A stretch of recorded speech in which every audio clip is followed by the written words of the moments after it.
Okay, here we go. Good Vach, everyone. And in the week, Parsha V'Shelach we have. But before we move ahead, let's touch a little bit about Parshas Baal Shemtov. This amazing Terech Chafalef. Beno speaks about Baal Shemtov. It touches upon the fact that a person's brain, a person's mind is locked inside his skull, surrounded with bones all over. That's the main part of a person, his mind. Now, the only input that a person has, input, output, whatever, that the mind has are the eyes and the ears and the nostrils and the mouth. And Rabbeinu mentions about that particular pasuk, Ba'aloscha, Soneris, when you light up the nearest, El Pnei Menorah, facing that part which is called the face of the menorah, which is the middle candle. So all three from both sides supposed to turn towards the middle. Then there's Yair Shiva Saneris. The 7 candles will shine, will illuminate. So it is the eyes, it is the ears, it is the nostrils, and it is the mouth. Rabbeinu explains that the form of a person's head forms the menorah. These are the ears, the 2 ears on 2 sides, and then you have the 2 eyes and the 2 nostrils, and then you have the mouth, which is the center. The main nekuda is that the eyes bring the sights to a person. The ears bring the sounds. The nose brings the Yeshamayim. That's the sensing of what's around the corner, even though you don't have palpable evidence in front of you. Like, person can sometimes smell danger. So this is talking about Yeshamayim. So that the person smells. Person is Yeshamayim. He smells. Even though, what's evident to the eyes or the ears is not completely clear, it doesn't indicate danger, the nose can sense it, as it were, this kind of intuitive perception. This is negea to the nose, which is Yeshamayim. Of each one, the ears, the eyes, the nose, we have 2. The mouth, we only have 1. The thing is that the mind is very susceptible to that which a person sees,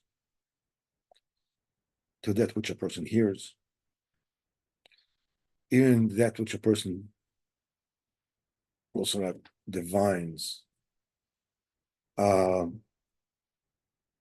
The point, one ear is what you should hear, and the other ear is what you should prevent yourself from hearing. One eye is for what you see, the other one is for what you should prevent yourself from seeing. Same thing with the nose, what you should fear, and that which you should overcome, whatever fear you have there. But the question is, how can you tell? What should you look at? What you shouldn't look at? What you should hear? What you shouldn't hear? What you should fear? What you shouldn't fear? You need to get an indication. You need to have some kind of a way to make a determination, something kind of rule of thumb you should stick to in sort of like calibrating the use of these portals, the ears, the eyes, and the nose. And they said they need to be facing the mouth. There's only one mouth because the mouth represents emes. Emes is only one. When a person wonders what he should look at, or what he should hear, or what he should fear, the answer is listen to what the mouth is saying. What is the emes? What should you be looking at? What shouldn't you be looking at? What's the truth? What should you hear? What you shouldn't hear? What you should fear? What you shouldn't fear? You should always, always listen to the midas emes. What is the truth here? It's not an easy thing. People have cravings. People feel starved many times of various different inyanim.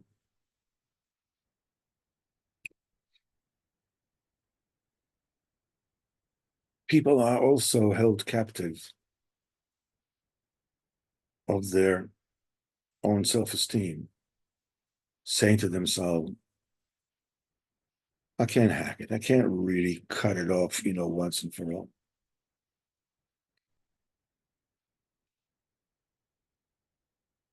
So people say, something, I will allow myself just this once, I'll try it tomorrow, the day after. I'll try to stay away from things that I know I should stay away from. Or I should not listen to things I shouldn't listen. Or I should not fear the things, overcome the fears of things that don't make any sense. Like, I'm afraid that if I do the right thing, if I daven b'chavona or I daven aloud, people will make fun of me. People won't hold me in high esteem. It's a fear.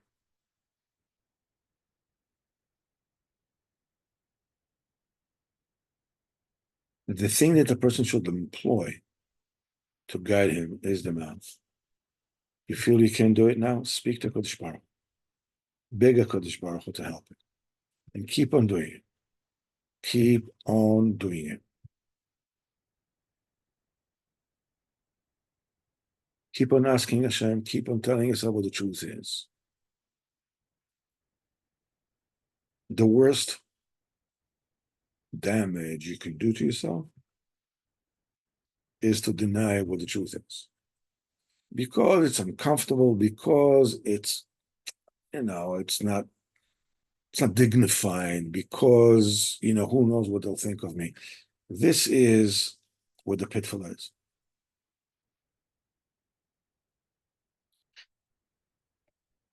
Without Hashem, we'll talk a little more about that, but let's take a look on Sipurey Baal Shemtov for this week. Very important story this week. One time the Baal Shemtov stayed by one of the Balabatim. There was one of his close people. And he made for the Baal Shemtov a big Suda. While they were doing this, the Baal Shemtov asked his host about his parnasim.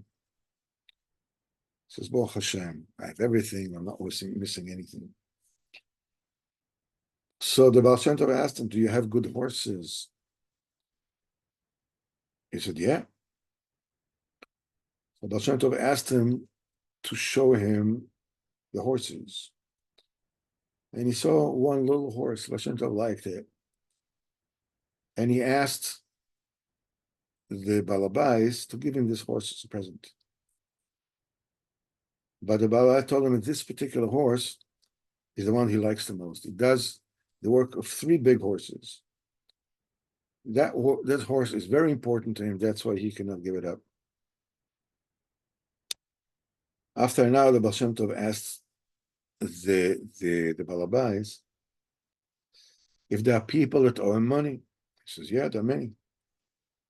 So the Baal Shemtov said, show me the shtarchov of the Balachidis.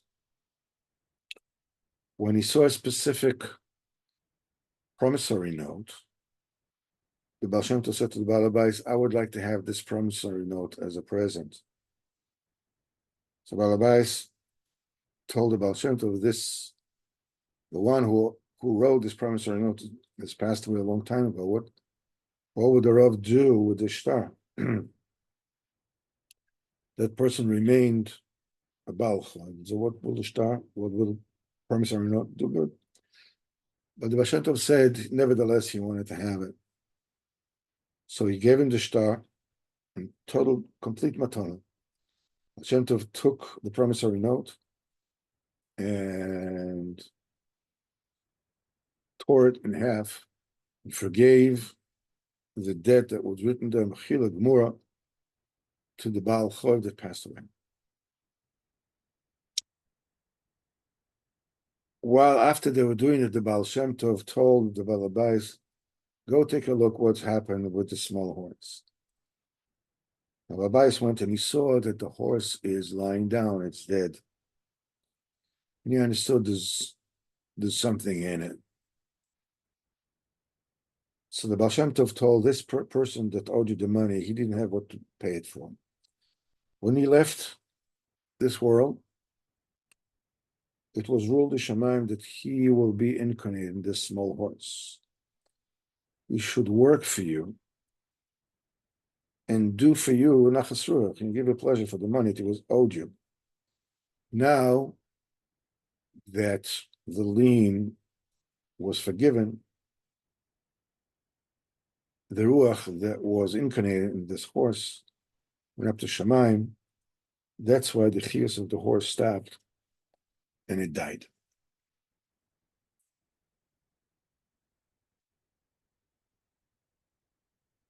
This is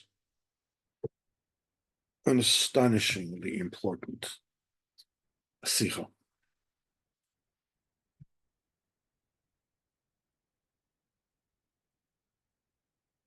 You know, different points in our lives, we have different perspectives from which we see life. When we are very, very young, we look at the world of grown-ups and we can we figure to ourselves out how wonderful it probably will be to be a grown-up where nobody tells you what to do. You want to go to bed and to eat or whatever, do whatever you want. Then when you are a teenager, you allow yourself to dream without any boundaries.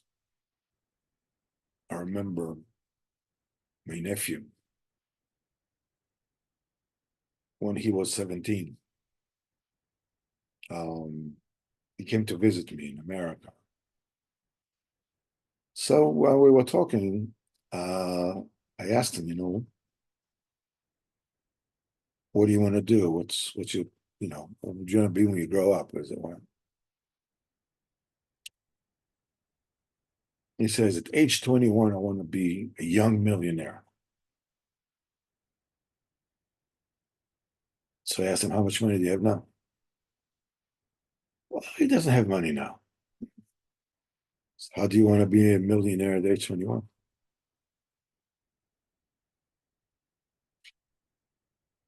Listen, it doesn't cost anything to dream, right? Yeah, but I said, if for you to be a young millionaire at the age 21, you already have to make money by the age of 8. Getting like 3 newspaper routes or whatever it is, and already, collecting empty bottles, whatever it is, and really hustling. age 17, you're going to go to the army soon. You're going to be let out of the army. You're going to be 21. You're a millionaire, but then how? You're not going to win the lottery. You can dream. And as a person goes, sort of like his prospects are sort of like getting more and more limited. And the possibility is, okay, I cannot be a rock star because I don't have musical ear. And I can't be a banker because I don't know, whatever it is, like a person who realizes his limitations more and more and more. And as it goes by, a person has to sort of like hustle, make do, and he gets married and he has a family and he needs money and life is not easy. But the needs are constant and not everybody is a hustler. Not everybody is somebody who's a stick to itiveness. You stick to it no matter what, and is going to get it done. Those people are few and far between. And a person takes money, gives money, borrows money, lends money. There's a certain period in a person's life that this whole union of money coming and going, the morality of it, it's like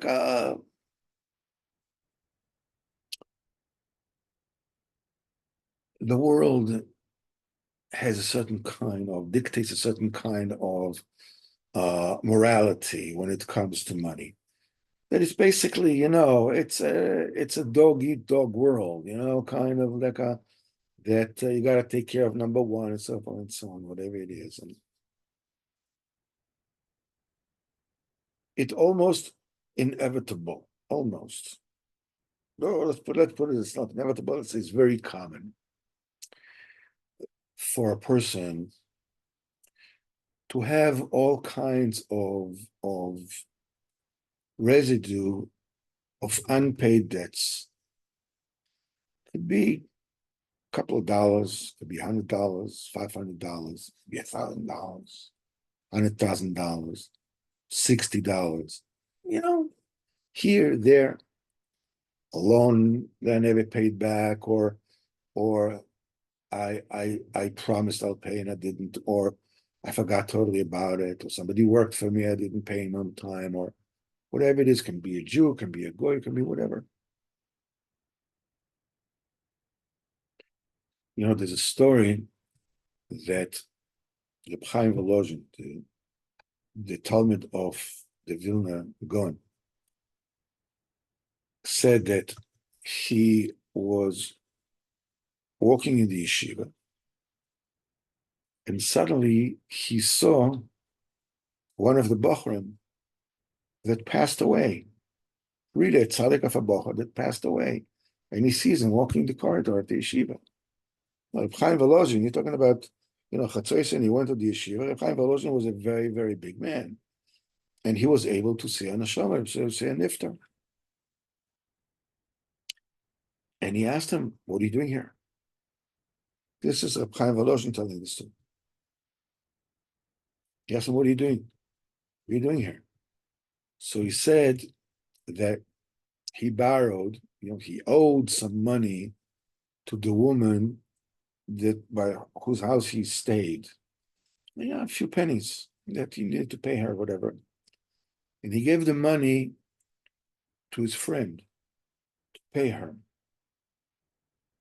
And his friend never paid the money. Being he was a tzaddik, they told him, you cannot go into Gan Eden without paying that money. A few pennies.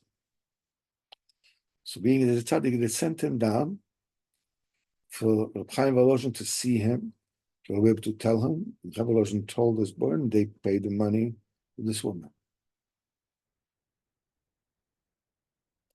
The number one goal of every person is to pay his debts. A person cannot get to his place in Shemaim without paying his debts. In this world, it becomes like a wishy-washy kind of like, okay, you owed me, you didn't owe me. Who said you owed me? Who said I owed him? He's wrong. He owed me. Whatever it is, you need to find out what is the truth in this.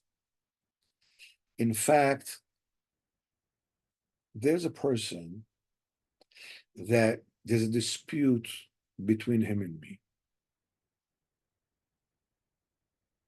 Who owes whom money?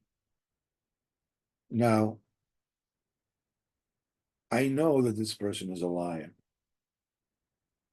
I know. But that doesn't mean I don't owe him money. I'm trying to ascertain what it is that should be done. I think that I don't owe him anything. He has no problem with saying people owe him money, even if they don't owe him money. But the fact that I know that he's a liar does not mean I don't owe him the money. The important thing here is to find out, to ascertain, do I or don't I? I'll be clear. If I don't, he can go fly a kite. Now, if he owes me money, I can be Michael finished. Because people don't understand. It's not only when you owe other people money that it's a problem.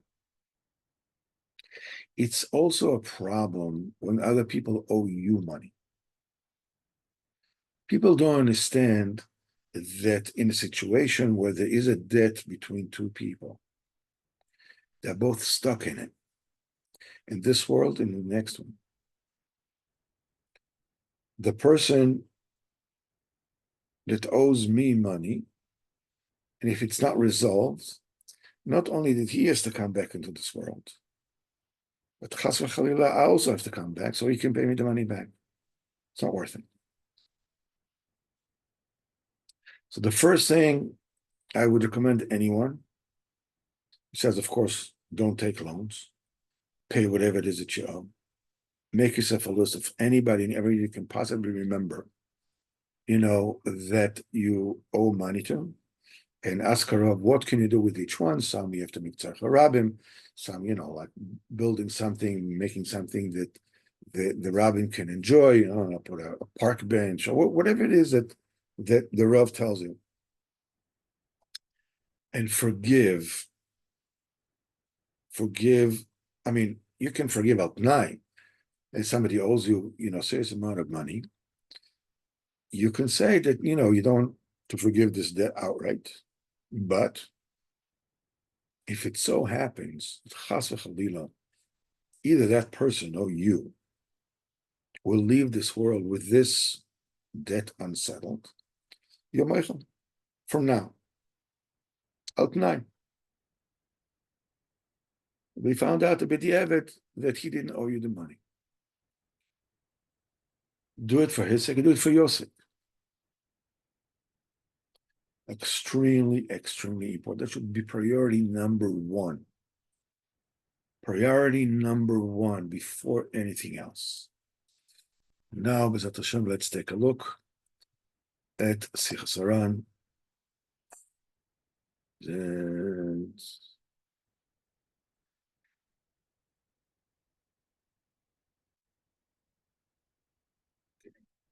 so,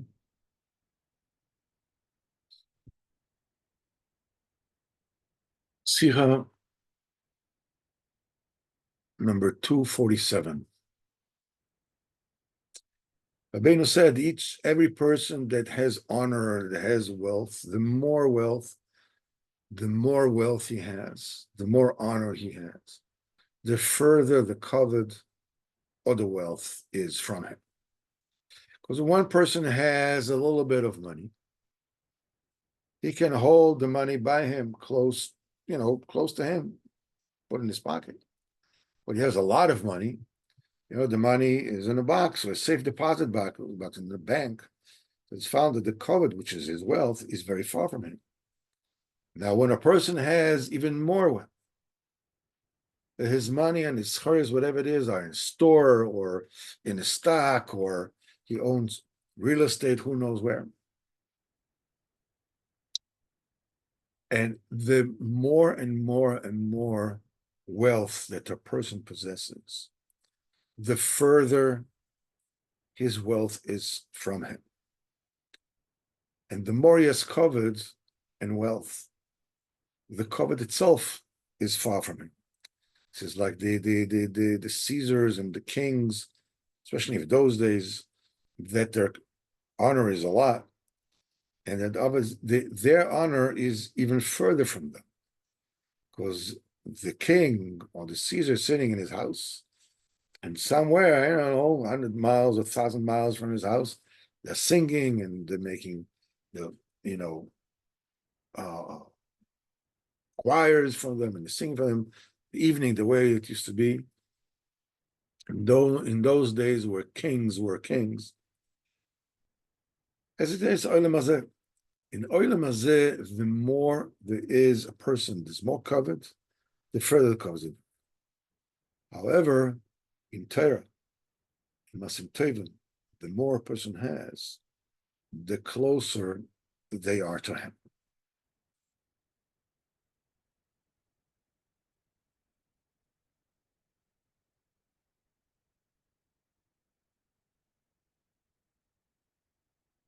You know,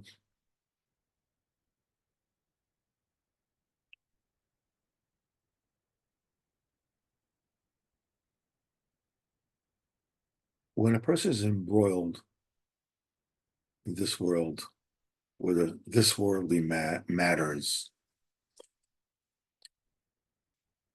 you're in the hubbub of life. Is busy, is going, and people are calling you, call people, you're trying to make deals and this and that. There's a lot happening. You think that you have a lot. You have businesses, you're busy, you're distracted. You don't get to pay attention to what do you actually have. But the truth be told, anybody who's busy like this, he doesn't really have nothing. I mean, he doesn't really have anything. That's what I mean to say. You know, it's such a simple thing. People say it all the time. The only thing that you really possess is the Torah and the mitzvahs, masim tovim that you have. That's it.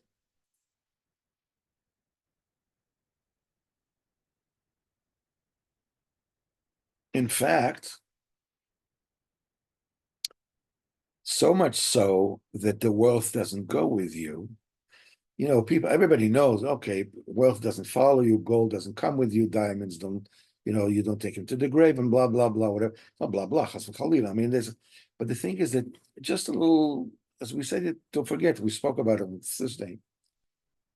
It's not only that wealth doesn't follow you, poverty doesn't follow you either. Sufferings don't follow you either. It all comes to an end. The only thing a person should have when you have Torah, it's always close to you, especially as you age. What are you going to do? You're no longer as busy. Baruch Hashem. So what are you going to do? Make do work. You're going to keep yourself busy, whatever. This is not what it's about. The more Torah you learn, the more Avodas Hashem you put in, the busier you are, the more full your world is, and it's always inside you. It's never something which is far flung in the world, and the only thing that you have is the notion that you have money. You have the money by you. There's a famous parable that said about there are two brothers that they had a certain cache of money, and they said to themselves, you know, they saw that their luck was running low, so they decided they're going to take this amount of money. This is when a person's luck is going down, is going to go down, and sooner or later, all their money is going to run. So what they're going to do is they're going to take this money, it's a nice chunk of money, and they're going to bury it somewhere in a place. And as it were, to forget about it.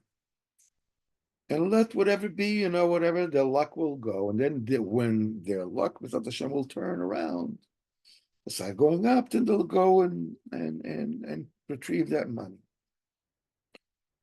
While the going was bad, one of the brothers went to that place where the money was buried, and he tried to unveil it, and the money wasn't there anymore.